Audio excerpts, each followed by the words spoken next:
With the paternity test in hand, Lin Xiaoya dumped her boyfriend immediately. With proof right in front of him, he didn't dare argue.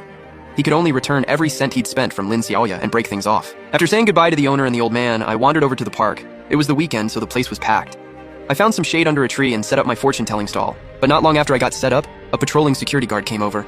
Curious, the old guy leaned in to see what was written on the paper. I flashed a big smile. "Sir, want your fortune told?" He looked at me, said nothing, and turned around and walked off. I muttered to myself, why'd he leave? The old guy's got some attitude. I was still grumbling when I saw him come back carrying a loudspeaker. "Believe in science. Reject superstition." The thing was so loud it made me jump. The old guy flashed me a big grin and still said nothing else. I rolled my eyes to myself. This old guy's really asking for it. So I packed up my stall and moved somewhere else. But before long, the old man wandered over again, carrying the loudspeaker behind his back and circling me. I was beyond annoyed and finally complained, "I'm just trying to make a little money. What's the big deal? Fine, I won't set up anymore. Can't I just walk around?"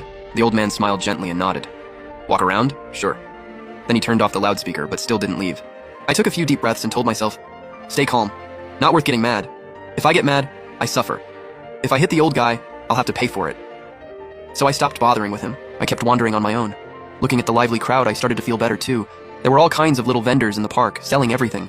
I got curious and started buying whatever caught my eye. Then suddenly, I stopped. There was a grove in the park, and under the trees a few people were having a picnic, laughing and having a great time.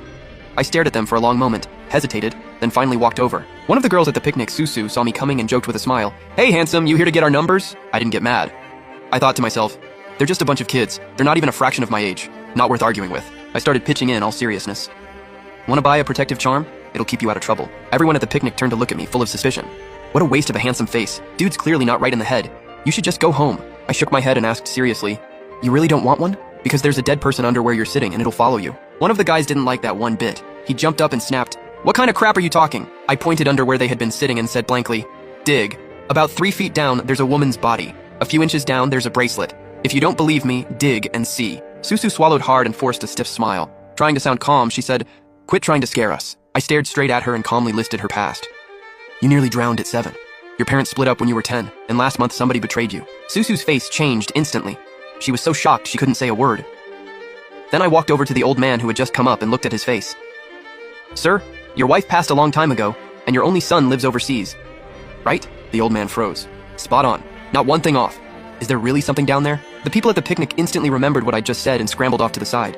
For a moment, the air turned weirdly quiet. Suddenly, the security guard tossed the loudspeaker aside, rolled up his sleeves, and shouted, "I'll dig!" He actually dug a bracelet out of the dirt, and everybody's faces went pale on the spot. "This has to be a coincidence, right, kid?" I said nothing.